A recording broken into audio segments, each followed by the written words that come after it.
വീരപുരുഷനായിട്ടിരിക്കുന്ന സുരേഷ് ഗോപി രാഷ്ട്രീയത്തിലേക്ക് വന്നതോടുകൂടി കേരളത്തിലെ ഏറ്റവും വലിയ പൊളിറ്റിക്കൽ കൊമേഡിയനായിട്ട് മാറുന്ന ഒരവസ്ഥ എത്തി. ഒരു കേന്ദ്ര സഹമന്ത്രി വന്നിട്ട് പറയുകയാണ് താൻ കൂടി പങ്കാളിത്തമുള്ള കേന്ദ്ര സർക്കാരിന്റെ നിയന്ത്രണത്തിലുള്ള എൻഫോഴ്സ്മെന്റ് ഡയറക്ടറേറ്റ് ദുൽഖറിന്റെ വീട്ടിൽ റെയ്ഡ് നടത്തിയത് ശബരിമല വിവാദം മറയ്ക്കാൻ വേണ്ടിയിട്ടാണെന്ന് പറയുമ്പോഴത്തേക്ക് എന്ത് കോമൺ സെൻസ് വെച്ചിട്ടാണ് പറയുന്നത്. സുരേഷ് ഗോപി BJPക്കകത്തും കേരളത്തിലെ പൊതുസമൂഹത്തിനകത്തും ഒരു നോൺസെൻസ് ആയിട്ട് മാറുന്ന അവസ്ഥയാണ് നിലവിൽ ഉണ്ടായിട്ടുള്ളത് എന്ന് മനസ്സിലാക്കണം. സുരേഷ് ഗോപി കേരളത്തിനൊരു ബാധ്യതയായിട്ട് മാറുന്നു.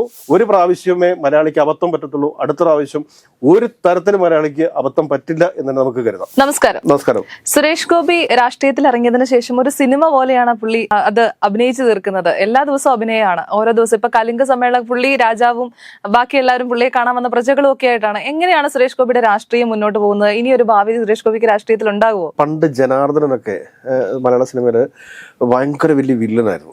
വില്ലൻ എന്ന് പറഞ്ഞു കഴിഞ്ഞാൽ കാണുമ്പോൾ തന്നെ ഭയങ്കര ഭീകരമായിട്ടുള്ള ഒരവസ്ഥയൊക്കെ ഉണ്ടായിരുന്നു. പെട്ടെന്ന് തന്നെ പുള്ളി എന്തായി ഒരു കോമഡി കഥാപാത്രത്തിലേക്ക്, മാന്നാർ മത്തായിക്കകത്തൊക്കെ എൽദോ ആശാൻ എന്നൊക്കെയുള്ള കഥാപാത്രങ്ങളുണ്ട്. അതുപോലെ തന്നെ നമ്മുടെ ഭീമൻ രഘു ഒക്കെ ഭയങ്കര വില്ലൻ കഥാപാത്രങ്ങളായിരുന്നു. പക്ഷേ കുറച്ച് നാളായിട്ട് ഇദ്ദേഹമൊക്കെ ഈ ഭീമൻ രഘു ഒക്കെ എന്ന് വെച്ച് കഴിഞ്ഞാൽ സമൂഹത്തെ ചിരിപ്പിച്ചുകൊണ്ടിരിക്കുന്ന ആളുകളാണ്. അപ്പോൾ അങ്ങനെ നായക കഥാപാത്രത്തിൽ നിന്ന് അല്ലെങ്കിൽ ഭരത്ചന്ദ്രൻ IPS നമുക്ക് ഏവർക്കും ഏറ്റവും ഇഷ്ടപ്പെടുന്നതാണ്.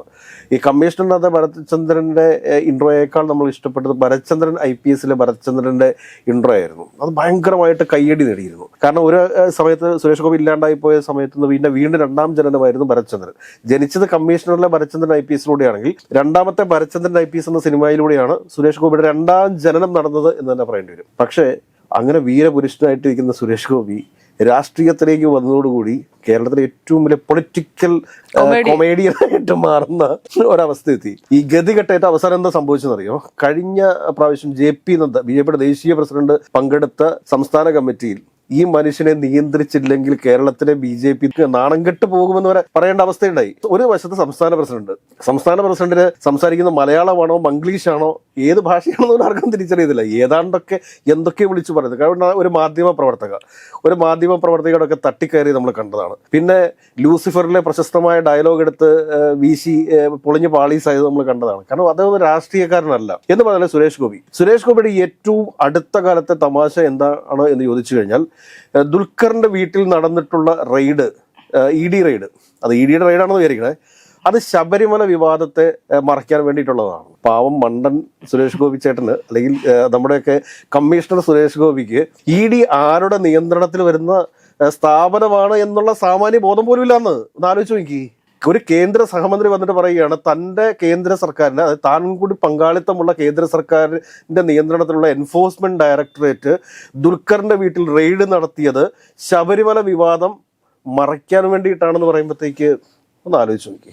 എന്ത് കോമൺ സെൻസ് വെച്ചിട്ടാണ് പറയുന്നത്. അതിനുശേഷം ഇന്നലെ ദേവൻ BJPയുടെ മറ്റൊരു നേതാവാണ്, അമ്മയുടെ പ്രസിഡന്റ് സ്ഥാനത്തേക്കൊക്കെ മത്സരിച്ച ഒരു വ്യക്തിയാണ്. അദ്ദേഹം വന്നിട്ട് എന്താ പറഞ്ഞത്? അദ്ദേഹത്തിന് അതിലും ബോധമുണ്ടായി. അദ്ദേഹം പറഞ്ഞത് പക്ക നോൺസെൻസ് എന്നാണ് പറഞ്ഞത്. അതായത് ഈ സുരേഷ് ഗോപി പറഞ്ഞ അഭിപ്രായം പക്ക നോൺസെൻസ് ആണെന്നും സുരേഷ് ഗോപി നോൺസെൻസ് ആണെന്നും പറഞ്ഞു. ശരിയല്ല. അപ്പോൾ സുരേഷ് ഗോപി BJPക്കകത്തും കേരളത്തിലെ പൊതുസമൂഹത്തിനകത്തും ഒരു നോൺസെൻസ് ആയിട്ട് മാറുന്ന അവസ്ഥയാണ് നിലവിൽ ഉണ്ടായിട്ടുള്ളത് എന്ന് മനസ്സിലാക്കണം. ഇതിനു മുമ്പ് കുറച്ച് ദിവസങ്ങൾക്ക് മുമ്പ് ഇദ്ദേഹം ഈ ക്രൈസ്തവ ബിഷപ്പുമാരെല്ലാവരെയും കൂടെ പിടിച്ച് പുള്ളി പേടിപ്പിച്ചു. താൻ ഇനി ഇവിടെ മത്സരിച്ച് ജയിക്കണമെന്നുണ്ടെങ്കിൽ എയിംസ് ഒരു കാരണവശാലും തൃശ്ശൂരിൽ കൊണ്ടുവരാൻ പാടില്ല എന്ന് പറഞ്ഞിട്ടുണ്ട്. ഒരു പ്രശ്നം ഉണ്ടാക്കി നമ്മൾ കണ്ടതാണ്. അപ്പോൾ ബിഷപ്പുമാർ പേടിപ്പിച്ചുകൊണ്ട് പുള്ളി എന്ന് പറഞ്ഞതറിയോ? പിന്നെ കേരളത്തിൽ തിരുവനന്തപുരത്ത് പോയി പറയാൻ പറ്റുമോ എയിംസ് കൊണ്ടുവരണമെന്ന്? അപ്പോൾ അവിടെയുള്ള ലത്തീൻ ബിഷപ്പുമാരെല്ലാവരും കൂടെ പുള്ളിയുടെ കൊങ്ങയ്ക്ക് പിടിക്കത്തില്ലേ? ആ പ്രശ്നമല്ല. കൊല്ലത്ത് കൊണ്ടുവരാൻ പറ്റുമോ? അവിടെയുള്ള സ്വകാര്യ ഹോസ്പിറ്റൽ മാനേജ്മെന്റിലെല്ലാം കൂടെ കൂടിയിട്ട് പുള്ളിയുടെ കഴുത്തിൽ പിടിക്കത്തില്ല. പിന്നെ എവിടെ എയിംസ് കൊണ്ടുപോകും? കാസർഗോഡ് എയിംസ് കൊണ്ടുപോയിട്ട് വല്ല കാര്യമുണ്ടോ? കാസർഗോഡ് BJPയുടെ ജില്ലാ കമ്മിറ്റിയെ കൊണ്ടൊക്കെ പുള്ളി പ്രമേയമൊക്കെ പാസ്സാക്കിപ്പിച്ചു. അപ്പോഴാണ് രാജീവ് ചന്ദ്രശേഖർ ഇറങ്ങി പുറപ്പെട്ടത് തിരുവനന്തപുരത്ത് എയിംസ് വേണമെന്നും പറഞ്ഞുകൊണ്ട്. അപ്പോഴാണ് രാജീവ് ചന്ദ്രശേഖരനെ അവിടുത്തെ ബിഷപ്പുമാരെ വിളിച്ചിട്ട് പറഞ്ഞ് മര്യാദയ്ക്ക് ഇരുന്നില്ലെങ്കിൽ അടുത്ത പ്രാവശ്യം നേമത്ത് പച്ച തൊടില്ല എന്ന് പറഞ്ഞതോടി എന്ത് സംഭവിച്ചു? രാജീവ് ചന്ദ്രശേഖർ സൈലന്റായി. എങ്കിലും SNDP NSS ഒന്നും ഇനിയിപ്പോൾ BJP സപ്പോർട്ട് ചെയ്യില്ല എന്നുള്ള കാര്യം അവർക്ക് വ്യക്തമായിട്ടുണ്ട്. അപ്പോൾ അതിൻ്റെ അടിസ്ഥാനത്തിൽ അവരെന്താ ചെയ്തെങ്കിൽ ഇനിയിപ്പോൾ ആകെപ്പാടുള്ളത് നസ്രാണികളാണ്. ഈ നസ്രാണികൾ പറയുന്നത് കേൾക്കാതെ മുമ്പോട്ട് പോകാൻ പറ്റത്തില്ല ഇവർക്ക്.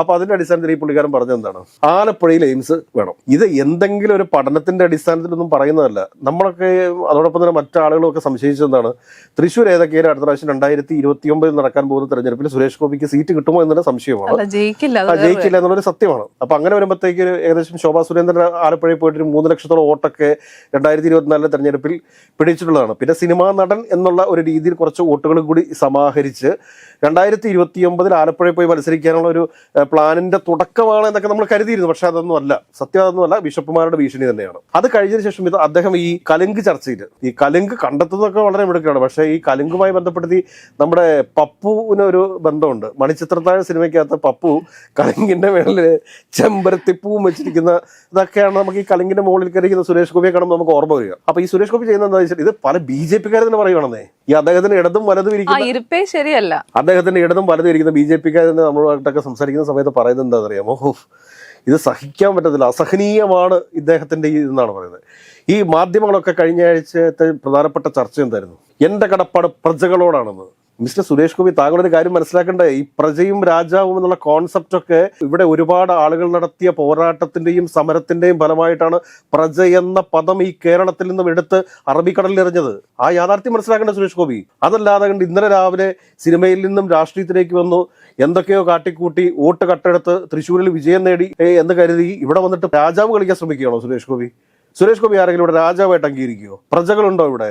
ഇവിടെ ജനാധിപത്യത്തിൽ പ്രജകളിലല്ലോ, പൗരന്മാരല്ലേ, പൗരന്മാരുടെ സേവകരല്ലേ, പൗരന്മാർ തെരഞ്ഞെടുക്കുന്ന നേതാക്കന്മാര്, മന്ത്രിമാര്, പ്രധാനമന്ത്രിമാരൊക്കെ അവർ തെരഞ്ഞെടുത്തില്ലെങ്കിൽ ഇല്ല. അപ്പൊ പ്രജകൾ എന്നൊരു പദം ഇവിടെ ഉള്ളത് പൗരന്മാരാണ്. അവകാശ ബോധങ്ങളുള്ള, മൗലിക അവകാശങ്ങളുള്ള, കട്ടമ്മകളുള്ള പൗരന്മാരാണ് ഇവിടെ ഉള്ളത്. അവർക്ക് മുമ്പിൽ വന്നു നിന്നുകൊണ്ട് സുരേഷ് ഗോപി രാജാവ് കളിക്കാൻ വേണ്ടി വന്നെങ്കിൽ ആരെങ്കിലും സമ്മതിക്കുമോ? ഇവിടെ കമ്മ്യൂണിസത്തിന്റെ വിളനിലമല്ല കേരളം എന്ന് പറയുന്നത്. അതോടൊപ്പം തന്നെ ഇവിടുത്തെ കോൺഗ്രസ്സുകാർക്ക് വളരെ ശക്തമായിട്ട് നിൽക്കുന്ന ഒരു സ്ഥലമല്ല ഇവിടെ മതേതര ബോധമുള്ള മനുഷ്യർ ജീവിക്കുന്ന സ്ഥലമല്ല കേരളം എന്ന് പറയുന്നത്. ആ കേരളത്തിൽ വന്നു നിന്നുകൊണ്ട് ആരെങ്കിലുമൊക്കെ പ്രീതിപ്പെടുത്താൻ വേണ്ടിയിട്ട് താൻ രാജാവാണെന്നും ഇവിടുത്തെ പൗരന്മാർ പ്രജകളാണെന്നും പറഞ്ഞു കഴിഞ്ഞാൽ ആരെങ്കിലും അത് അംഗീകരിക്കുമോ? കൂടുതലുള്ളവർ പോലും അംഗീകരിക്കുന്നില്ല. അല്ല, അവർ തന്നെ എതിർത്ത് പറയുകയാണല്ലോ.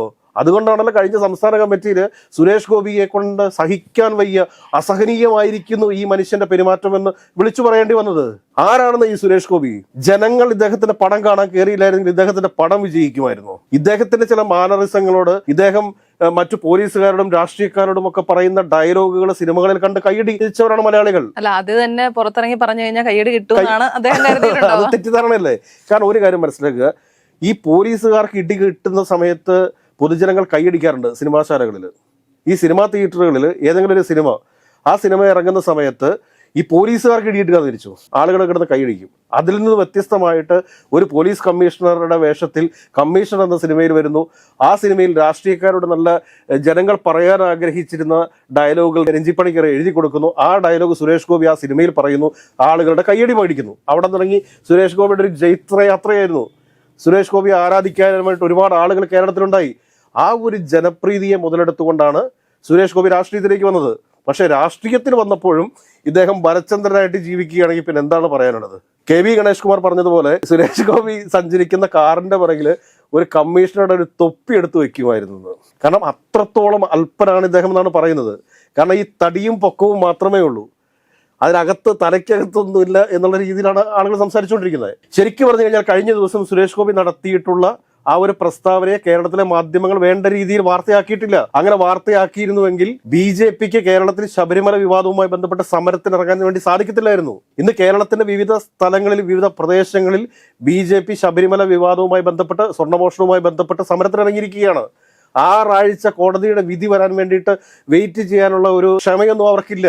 സമരത്തിന് ഇറങ്ങിക്കഴിഞ്ഞു. അങ്ങനെ സമരം നടത്തിക്കൊണ്ടിരിക്കുന്ന സമയത്താണ് ഇവിടെ കേന്ദ്ര സഹമന്ത്രി, കേന്ദ്ര ഗവൺമെന്റിന്റെ ഭാഗമായിട്ട് പ്രവർത്തിക്കുന്ന ഒരു സ്ഥാപനം ഇവിടെ ദുൽഖർ സൽമാന്റെയും മമ്മൂട്ടിയുടെയും വീട്ടിൽ റെയ്ഡ് നടത്തിയത് ഈ ശബരിമല വിവാദത്തെ തണുപ്പിക്കാനാണെന്ന് പറയുന്നത്. എന്തൊരു പോഴത്തരാണെന്ന് ഈ പറയുന്നത്?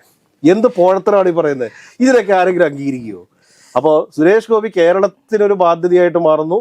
കേരളത്തിന്റെ എന്നുള്ളൊരു MP ആണ്, മലയാളികൾ തെരഞ്ഞെടുത്ത ഒരു MP ആണ് സുരേഷ് ഗോപി എന്ന് പറയാനായിട്ട് പോലും ആളുകൾ മടിക്കുന്ന സാഹചര്യത്തിലേക്കാണ് കാര്യങ്ങൾ പോയിക്കൊണ്ടിരിക്കുന്നത്. കാരണം ഇതേമാതിരി പമ്പര വിഡ്ഢിയായിട്ടുള്ള ഒരാള്, അത് കൂടാണ്ട് ഇദ്ദേഹം പറഞ്ഞിരിക്കുന്ന വേറൊരു സംഭവം കൂടി ഉണ്ട്, അതുകൂടെ പറഞ്ഞ് നമുക്ക് അവസാനിപ്പിക്കാം. എയിംസ് മര്യാദക്കല്ല എങ്കിൽ മിസ്റ്റർ പിണറായി വിജയൻ ഈ കേരളത്തിലെ എയിംസ് ഞാൻ തമിഴ്നാട്ടിൽ വിളിച്ച് അവിടെ കൊടുക്കുന്നു. ഇയാൾ ആരുമാണ്? ഈ എയിംസ് ഞാൻ അങ്ങോട്ട് സ്റ്റാലിനെ വിളിച്ച് സ്റ്റാലിനുമായിട്ട് സംസാരിച്ചിട്ട് അങ്ങോട്ടാക്കുന്നത്. എന്ത് ബേസിക് നോളജ് ഉണ്ടായിട്ടാണ് ഇദ്ദേഹം ഇതിനെക്കുറിച്ചൊക്കെ പറയുന്നത്? എയിംസ് ഒരു സംസ്ഥാന സർക്കാർ നൽകിയിരിക്കുന്ന ഒരു പ്രപ്പോസലാണ്. അത് അനുവദിക്കേണ്ടത് കേന്ദ്ര ഗവൺമെന്റ് ആണ്. അതിന്റെ ഡീറ്റെയിൽ റിപ്പോർട്ടും കാര്യങ്ങളും ഒക്കെ ഓൾറെഡി സംസ്ഥാന സർക്കാർ നൽകി കഴിഞ്ഞു. ഇനി അടുത്ത ഘട്ടം എന്ന് പറയുന്നത് സ്ഥലം ഏറ്റെടുക്കേണ്ടതുണ്ട്. അത് കഴിഞ്ഞതിന് ശേഷം ഇന്നലെയും മുഖ്യമന്ത്രി പ്രധാനമന്ത്രിയെ കാണുന്ന സമയത്ത് ഈ ഒരു വിഷയം അവിടെ അവതരിപ്പിച്ചിട്ടുണ്ട്. അപ്പൊ ഇങ്ങനെയൊക്കെയുള്ള കാര്യങ്ങൾ വളരെ തകൃതിയായിട്ട് നടക്കുന്ന സമയത്ത് മണ്ടത്തരങ്ങൾ പറഞ്ഞ BJPക്ക് നാണക്കേടുണ്ടാക്കാനായിട്ട് ഒരു മന്ത്രിയുണ്ട് കേരളത്തിൽ. ആ മന്ത്രിയുടെ പേരാണ് സുരേഷ് ഗോപി. അദ്ദേഹം ഇപ്പോഴും ഭരത്ചന്ദ്രൻ IPS കേരളത്തിന്റെ രാജാവാണ് എന്നൊക്കെ തെറ്റിദ്ധരിച്ചുകൊണ്ട് ജീവിക്കുന്ന ഒരു മനുഷ്യനാണ്. ഒരു പ്രാവശ്യമേ മലയാളിക്ക് അബദ്ധം പറ്റത്തുള്ളൂ. അടുത്ത പ്രാവശ്യം ഒരു തരത്തിലും മലയാളിക്ക് അബദ്ധം പറ്റില്ല എന്ന് നമുക്ക് കരുതാം.